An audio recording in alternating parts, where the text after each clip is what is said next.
bíblico, Lucas capítulo 24. Eu vou pedir que, nesse momento, para a leitura desse texto, nós vamos convidar o nosso irmão Adailton para fazer a leitura desse texto. Adailton, que está aqui conosco também.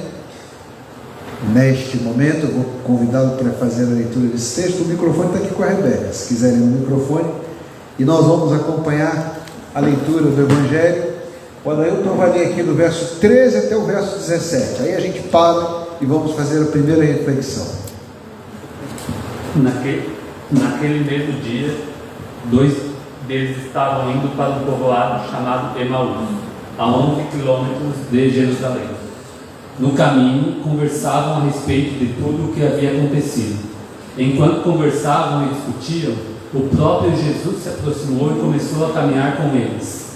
Mas os olhos deles foram impedidos de reconhecê-lo. Ele lhes perguntou: sobre o que vocês estão discutindo enquanto caminham? Amém. Vamos parar aqui um instantinho. Obrigado, Adailton. Daqui a pouquinho a gente vai escolher outra pessoa para ler. Fica atento aí, viu? Não pode cochilar no culto não, porque senão a gente volta a fazer para ler. Então me acompanhe aqui com todo carinho, com toda atenção. Eu destaquei para você o que é que o evangelista nos conta. Lucas não estava presente. Você sabe que Lucas fazia parte da equipe missionária de Paulo. Lucas é aquele que a tradição apostólica reconhece como parte da equipe missionária de Paulo. Muitos registros dizem que Lucas era um médico missionário nessa equipe missionária. Lucas não faz parte da primeira geração de discípulos do Senhor, e ele está registrando uma história que ele ouviu.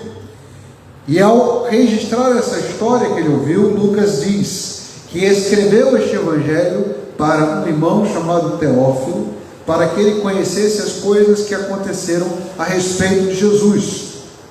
A segunda parte do trabalho de Lucas é Atos dos Apóstolos. E aqui Lucas está nos dizendo que Jesus se juntou àqueles 2 discípulos que estavam indo para Emaús, e Emaús fica a 11 quilômetros de Jerusalém. Apenas para você ter uma ideia dessa distância, 11 quilômetros, é uma distância que a gente pode dizer assim, não é uma distância qualquer, é um dia inteiro de caminhada. E eles estavam fazendo esse dia inteiro de caminhada. Isso quer dizer que eles tinham saído de Jerusalém na manhã da ressurreição e não ouviram aquilo que as mulheres anunciaram e não testemunharam a ressurreição, mas eles estão indo embora.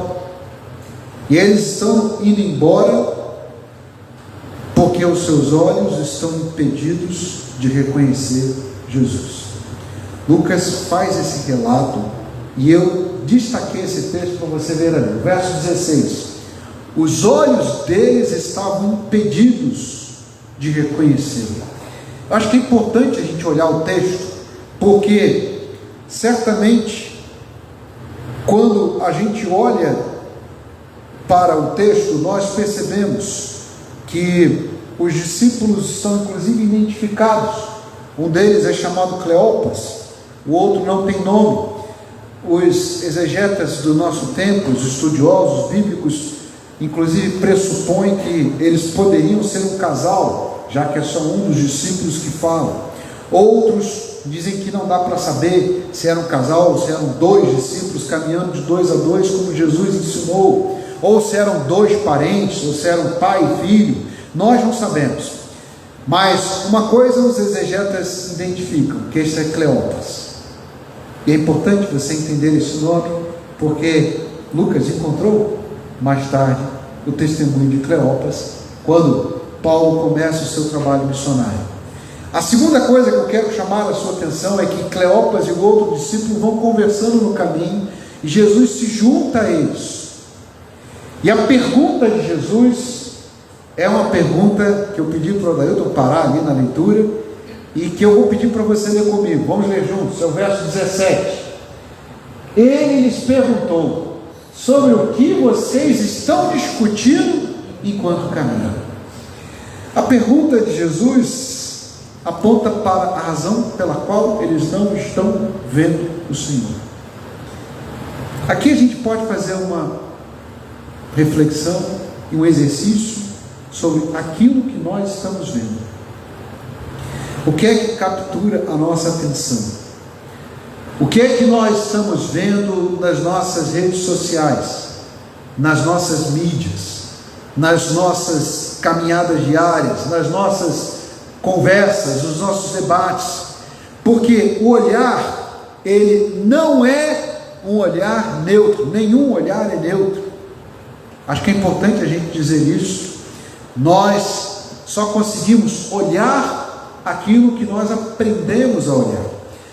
Os teólogos, os filósofos, os estudiosos chamam isso de cosmovisão. A nossa visão é capturada e o nosso olhar só vê aquilo que nós conseguimos entender. Vou dar aqui 2 exemplos para você entender isso. Quando, por exemplo, na América Espanhola ou na América Portuguesa, os nativos viram as pessoas desembarcando naquelas canoas grandes, eles olharam os barcos, mas eles não conseguiam entender de que distância aquelas pessoas estavam vindo e que cultura era aquela. Mas eles viram pessoas chegando em umas canoas e os acolheram, porque era o que eles costumavam fazer. Essa era a sua visão. Nós podemos também olhar aqui para aquilo que nós hoje estamos vendo no nosso tempo. Alguém imagina numa viagem espacial que nós estamos desbravando o cosmos e conhecendo os segredos do conhecimento e vendo a maravilha de Deus. É o discurso que, por exemplo, todos nós ouvimos de um dos astronautas dando seu testemunho de sua fé. Mas outra pessoa pensa: quanto será que tem de minério de ferro na Lua? Quanto será que tem de terras raras em Marte? Quantos asteroides a gente pode capturar para transformar em insumos para nossas indústrias? Os nossos olhares, as nossas visões não são neutras. Elas estão aguçadas ou estão impedidas de enxergarem aquilo que nós estamos vendo. Eles estavam olhando para outra coisa que não era Jesus. E Jesus se aproximou deles. E aí eu vou pedir para você ler de novo o que diz o texto ali no verso 16. Mas eles estavam impedidos de reconhecer. O que impediu eles de reconhecerem? Não foi o Senhor. O Senhor se aproximou deles. Jesus se aproximou deles e ainda perguntou: o que vocês estão conversando? Mas eles não reconheceram, porque eles estavam olhando para si mesmos, para o seu mundo, para as realidades que estão à nossa volta. E o nosso olhar, ele não é neutro, ele é capturado por aquilo que pensamos, por aquilo que imaginamos, por aquilo que vivemos, por aquilo que nos dizem. Tem até, acho que a gente pode fazer uma referência à nossa cultura, tem até uma obra de ficção chamada Não Olhe para Cima, que diz que as pessoas estão com o seu olhar direcionado. Por conta disso, elas não estão vendo, às vezes, a catástrofe que está diante delas. Mas quando nós refletimos sobre o olhar, o texto do Evangelho é claro. Jesus estava ali, mas eles estavam impedidos de ver. Eu agora vou convidar o nosso irmão Tony Denis para fazer a leitura de mais um versículo aqui. Então, o Denis vai ler o verso 18. Aliás, pedaço 17 e 18, mas pode parar aqui, viu, Denis? Você vai ler só um pedacinho ali de cima. Pode ler daí, pode ler daqui, de onde você quiser. Então, eles pararam com os ossos entristecidos. Um deles, chamado Cleopas, perguntou-lhe: você é o único visitante em Jerusalém que não sabe das coisas que iriam acontecer nesse dia? Olha a pergunta do irmão.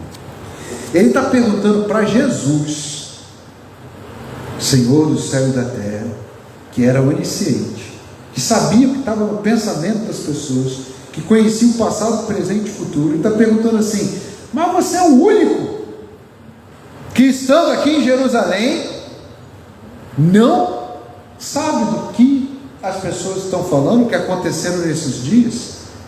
Pode ler, Denis, o verso 19, e a igreja lê junto com ele, o verso 19. Que diz Jesus? Que coisa? Perguntou ele. O que aconteceu com Jesus de Nazaré? Responderam eles. Ele era um profeta, poderoso em palavras, em obras, diante de Deus, de todo o povo. E os chefes dos sacerdotes, as nossas autoridades, o entregaram para ser condenado à morte e o crucificaram. E nós esperávamos que era ele que ia trazer a redenção de Israel. E hoje é o terceiro dia desde que tudo isso aconteceu. Obrigado, Eleni. Agora eu vou pedir para você prestar atenção. Preste atenção. O olhar não é neutro. Eles estão vendo os fatos, mas eles estão relatando os fatos da seguinte maneira: tinha um profeta. Tinha um profeta. E esse profeta era poderoso em obras e palavras. E os nossos sacerdotes e as autoridades o entregaram para ser condenado à morte e o crucificaram. A gente achava que ele seria aquele que iria redimir Israel. Cleopas e o outro discípulo não eram discípulos de Jesus? Não estiveram com Cristo no seu ministério na terra? Eles não viram milagres? Viram. Eles viram Jesus ressuscitar um morto. Lázaro foi ressuscitado na semana anterior, antes de Jesus entrar em Jerusalém. Eles viram Jesus curar pessoas quando ele, depois de ter purificado o templo, curou ali aleijados, curou pessoas que eram cegos, curou pessoas que estavam impossibilitadas de ir ao templo. Eles viram Jesus multiplicar os pães e os peixes, mas a única coisa que eles viram é que ele era um profeta. Não sei se você percebeu o que eles estão vendo, porque Jesus vai começar a mudar-lhes a visão. Eu agora já pedi para o presbítero Ideni ler, já pedi para o diácono Ilailson, já pedi para o presbítero Haroldo, já pedi para o presbítero Orlando fazer a leitura, já pedi para o presbítero Mauro. Agora eu vou pedir para uma irmã, vou pedir para a Neuza fazer a leitura da última parte do texto que nós vamos caminhar juntos hoje. E aí eu vou pedir para você prestar muita atenção, que eu pedi para a Neuza de propósito, né? Não sei se você vai prestar atenção no que está escrito no texto, mas eu quero que uma irmã leia esse texto e que você escute. Que diz o texto? Algumas das mulheres entre nós fizeram um susto hoje, foram de manhã bem cedo ao sepulcro e não acharam o corpo dele. Voltaram e nos contaram ter tido uma visão de anjos que disseram que ele está vivo. Alguns dos nossos companheiros foram ao sepulcro e encontraram tudo exatamente como as mulheres tinham dito, mas não o viram. Viu aí o que eles estão falando? As mulheres foram lá no sepulcro, bem de manhã cedo. Quem estava dormindo, elas acordaram mais cedo, elas foram lá, no túmulo. Não acharam o corpo dele, voltaram nos contando que tiveram uma visão de anjos e disseram que ele está vivo. E alguns dos nossos companheiros foram ao sepulcro e contaram tudo exatamente como as mulheres tinham dito, mas não o viram. Mas não o viram quer dizer que eles ainda estão com o coração em dúvida. Assim, as mulheres foram lá, realmente não encontraram o corpo, não encontraram lá, mas não encontraram o Senhor. Elas disseram que ele está vivo, mas elas disseram isso, mas os nossos companheiros não viram. Não sei se você prestou atenção, mas todas as vezes que a gente lê esse texto, e todas as vezes que a gente lê o texto da ressurreição, eu lembro para você o que o Lee Strobel escreveu, o que o Oscar Cullmann escreveu, o que alguns teólogos nos alertam, que as testemunhas mais improváveis da ressurreição foram utilizadas pelo Senhor, as mulheres. Se alguém estivesse inventando essa história, colocaria como testemunha da ressurreição José de Arimateia, ou Nicodemos, que gastou quilos de incenso, de mirra, no sepultamento, ou José de Arimateia, o dono do túmulo. Eles eram importantes em Jerusalém, mas os primeiros que viram o Senhor ressuscitado não foram os mais importantes, foram aqueles a quem ele deu importância, a quem ele escolheu. E aquelas mulheres foram as primeiras testemunhas de ressurreição e as primeiras a anunciar a mensagem do Senhor. Ele está vivo, Ele ressuscitou. E ide a Galileia, porque Ele vai encontrar com vocês lá, assim como Ele tinha prometido. Elas estão anunciando que o Senhor é o Messias ressuscitado. Ele não é só um profeta, Ele está vivo. Ele não é um homem qualquer. Ele venceu a morte. E os anjos confirmaram isso. E algumas daquelas mulheres o viram. Olha o que diz o texto. Cleópatra está dizendo que não foi só Maria Madalena. Mas eu quero convidar você para agora caminhar para o final da mensagem, porque o Senhor Jesus escutou o relato dos homens, escutou o relato de Cleópatra, escutou o que os discípulos estavam contando, viu o Senhor que eles não estavam vendo as coisas como deveriam. E agora o Senhor começa a consertar o olhar dos discípulos. Ele lhes diz: como vocês custam a entender e demoram a crer em tudo o que os profetas falaram. Na versão que eu tenho aqui diante de mim, o verso 25 diz assim: então Jesus lhes disse: como vocês demoram a entender e a crer em tudo que os profetas disseram? Pois era preciso que o Messias sofresse e assim recebesse de Deus toda a sua glória. Na versão da NVI diz: não devia o Cristo sofrer essas coisas para entrar na sua glória? O Messias, o Cristo, são a mesma palavra com significados diferentes. Cristo é a palavra Hamashia em grego. O que quer dizer Cristo? O que quer dizer Hamashia? Quer dizer o ungido do Senhor, aquele que é o servo sofredor, aquele que é o Messias prometido. O Messias deveria ser morto, porque isso estava profetizado nas Escrituras. O Messias tinha que passar pelo que passou. Ele tinha que nascer em Belém, ele tinha que crescer em Nazaré, ele tinha que começar o seu ministério na Galileia, ele tinha que morrer em Jerusalém, e ele tinha que ressuscitar no terceiro dia. Era necessário que essas coisas acontecessem, porque isso estava profetizado, isso estava previsto, isso estava predestinado. Que o Messias é predestinado para isso. E assim o Senhor viveu, e assim o Senhor morreu, e assim ele ressuscitou. O que Jesus está fazendo aqui? Está corrigindo o olhar dos discípulos. Vocês estão vendo um profeta, mas as Escrituras estão mostrando o Cristo, o Messias. Não é um profeta, não é uma pessoa qualquer. E começando por Moisés e todos os profetas, explicou-lhes o que constava a respeito dele em todas as Escrituras. Vou pedir para você ler comigo, que está em vermelho. Começando por Moisés e todos os profetas, explicou-lhes o que constava a respeito dele em todas as Escrituras. Aula de escola bíblica, grátis. Na caminhada com Jesus, abriu Moisés, a Torá, a lei, começando por Moisés, passando por toda a Escritura, começou a mostrar o que estava profetizado. Vou pedir para você agora guardar no coração a última parte dessa mensagem. Eles estavam com os olhos impedidos de ver, porque a sua visão estava embaçada, porque a sua cosmovisão estava errada. Eles estavam vendo um profeta, eles estavam vendo um homem, e o Senhor diz: não é um homem, é o Cristo, é o Messias, é aquele que foi profetizado e que foi preparado. Ainda mais diz o Senhor que o que ajusta o foco da nossa visão é o conhecimento das Escrituras. Lembra de Jesus dizendo: meu povo erra porque não conhece as Escrituras. As pessoas não enxergam porque elas não olham as Escrituras.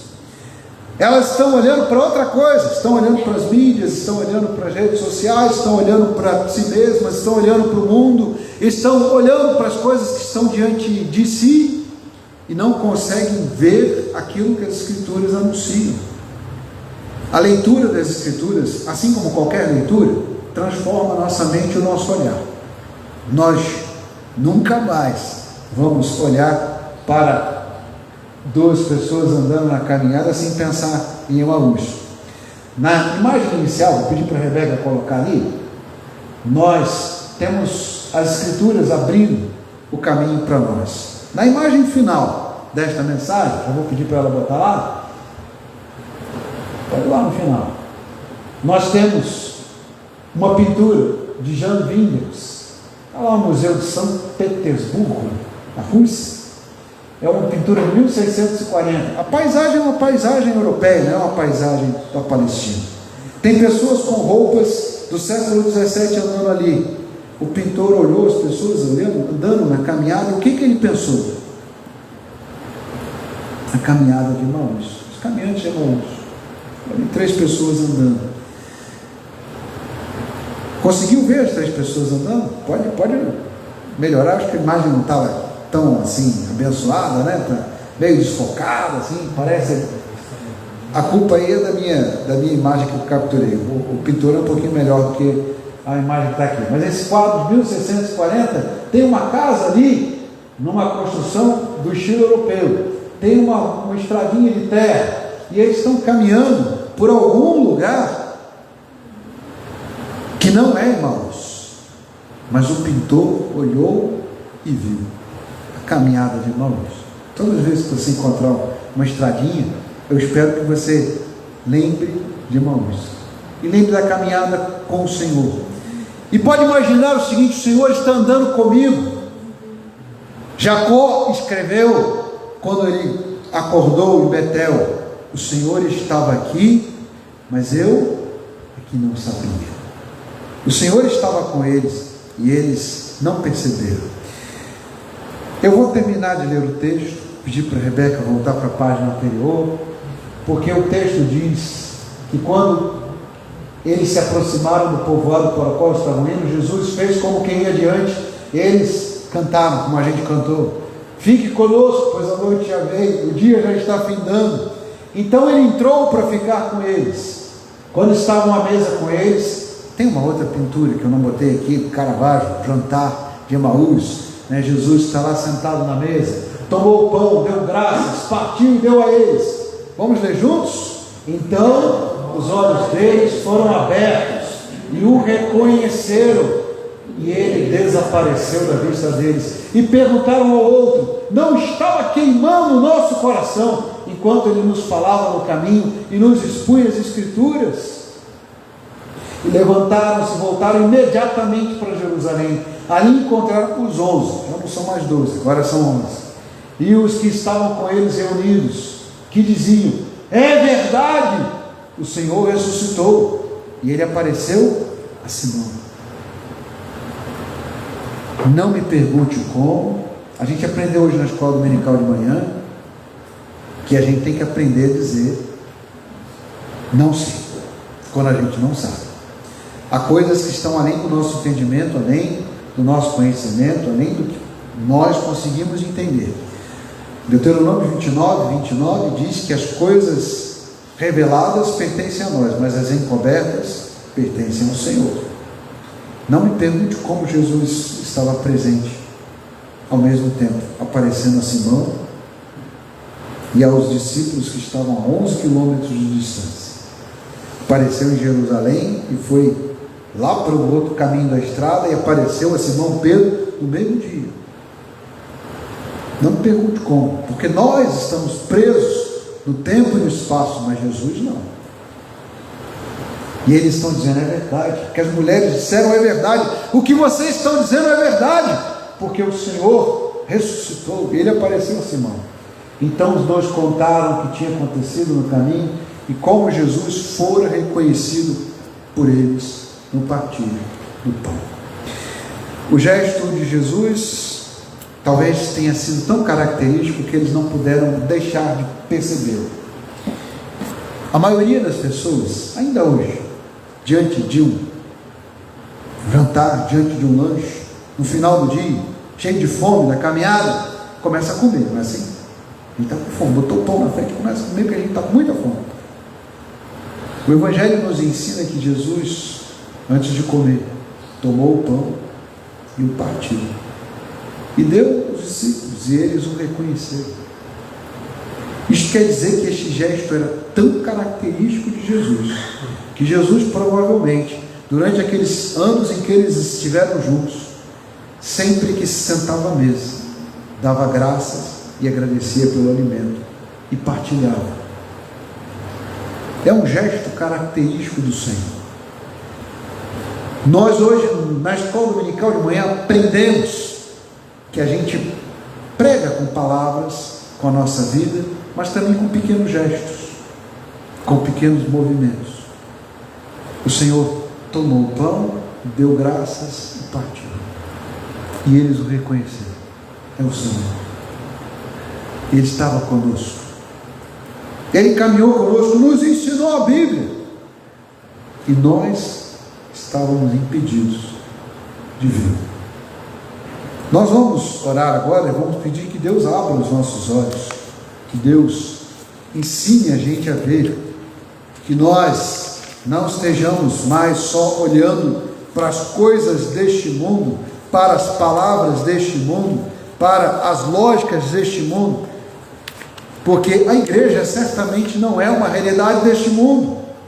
Nós precisamos ajustar a nossa visão, a nossa cosmovisão e a nossa maneira de enxergar o mundo. Nós não podemos ver as pessoas como o mundo vê, nós precisamos ver como Deus vê. Nós não podemos ver a realidade da vida e a história da humanidade como os homens veem. Precisamos que o Senhor nos ensine aquilo que precisamos enxergar. Precisamos que Ele ajuste os nossos olhos, que Ele acerte o foco dos nossos óculos, para que a gente não se perca olhando para aquilo que não deve, que Ele oriente o nosso olhar, o nosso refletir, e que a gente possa reconhecer a mão e a presença do Senhor na nossa vida, na vida da igreja, na vida dos nossos irmãos. Esse é o nosso grande desafio como cristãos, mudar o nosso olhar, porque muitas vezes a gente olha para as pessoas e nós decodificamos aquilo que nos ensinaram a ver, como os nativos que viram as caravelas e pensaram em grandes canoas, e não enxergaram que depois das caravelas tinha muito mais gente, nem imaginavam que tinha uma outra nação do outro lado.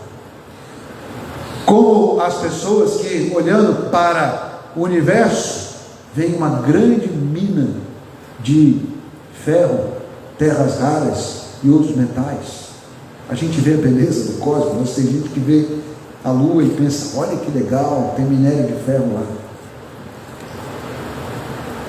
Eu não sei como alguém consegue imaginar que vai minerar a lua, mas enfim, a gente ajusta o nosso olhar de acordo com aquilo que vemos. Eu vejo a beleza e a grandeza do Senhor e a glória do Senhor em muitas coisas, em muitas pessoas, em muitos momentos. Mas é porque a Escritura me ensinou que os céus proclamam a glória de Deus. Eu quero convidar você para que esteja em oração conosco, para que o nosso olhar seja transformado, que Deus abra os nossos olhos, que nós possamos vê-lo na nossa casa, no nosso jantar, na nossa vida, na nossa igreja, na nossa comunidade, na nossa vizinhança. O Senhor está andando conosco, Ele vive, Ele reina, Ele governa, Ele é soberano, Ele está presente conosco. Sabe o que o Senhor Jesus disse, né? Ele disse assim, eu estou com vocês todo domingo à noite, até o confins dos séculos. É isso que Jesus disse? Não, o que Jesus disse? Eu estou com vocês? Não ouvi, a igreja conhece a Bíblia, eu estou com vocês? Todos os dias. A presença do Senhor precisa ser vivida todos os dias. Talvez no partir do pão, no momento em que você estiver na sua casa, agradeça ao Senhor. Vamos orar juntos? Vou convidar você para uma oração final. Que Deus abra os nossos olhos para ver a Cristo, que Ele nos oriente, nos dirija a cada instante, a cada momento. É o que nós oramos e rogamos agora.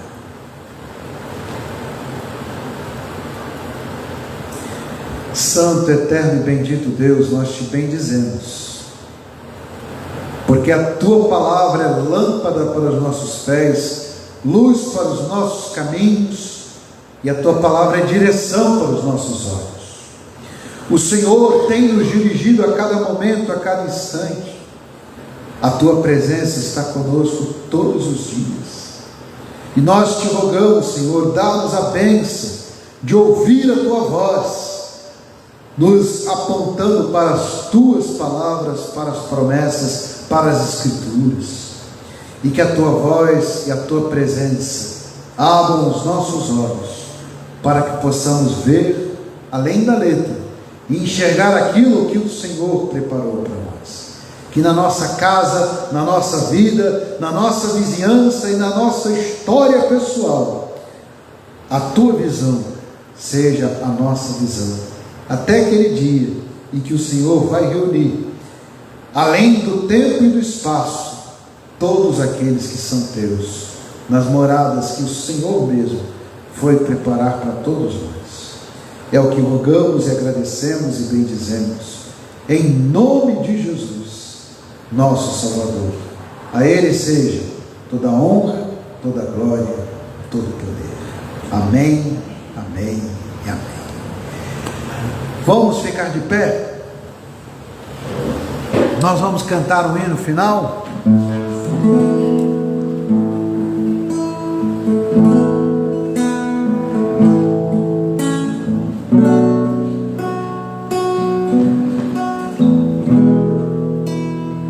A Bíblia nos conta em Apocalipse que João estava preso no dia do Senhor.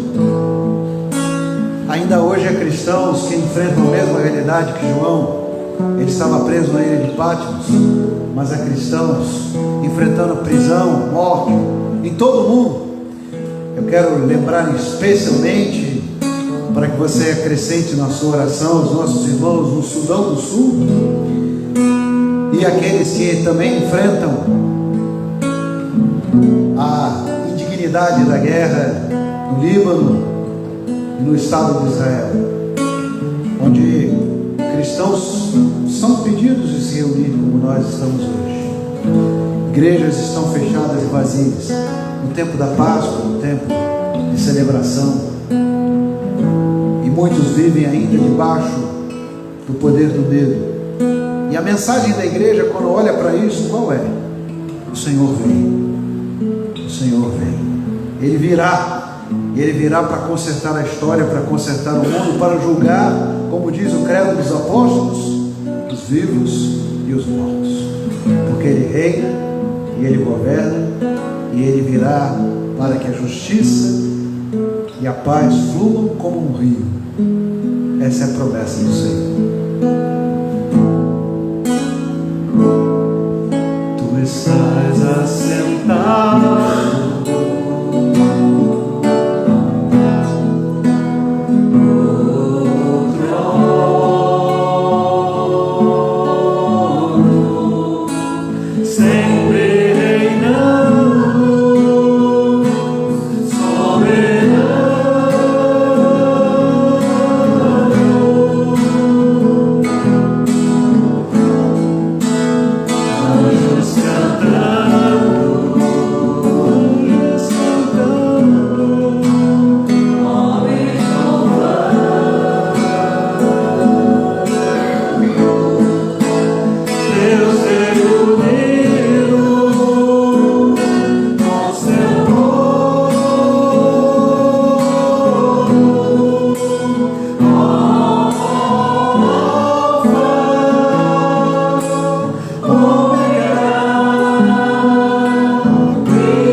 Nós vamos receber agora a bênção do Senhor neste momento de uma oração final.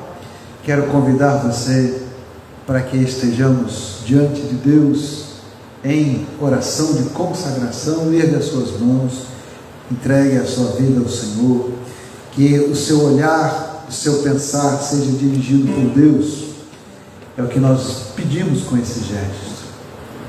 Santo, eterno e bendito Deus, agora dirige nossas palavras, nossos pensamentos, nosso olhar, para que tudo o que fizermos, quer seja em palavra, quer seja em ação, seja sempre para a honra e glória de Jesus Cristo, e que possamos anunciar com cada gesto e cada palavra e cada visão nossa a presença do Senhor e a futura vinda do nosso Mestre, e que tudo o que fizermos seja sempre para a honra e glória do Salvador. Que assim nos abençoe o nosso Redentor, hoje e sempre, até que Ele venha. Amém, amém e amém.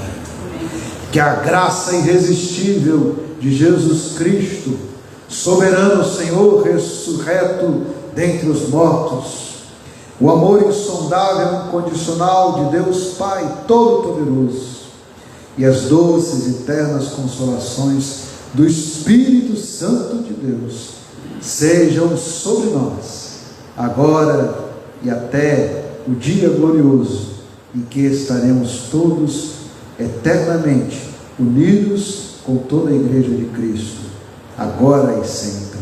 Amém, amém.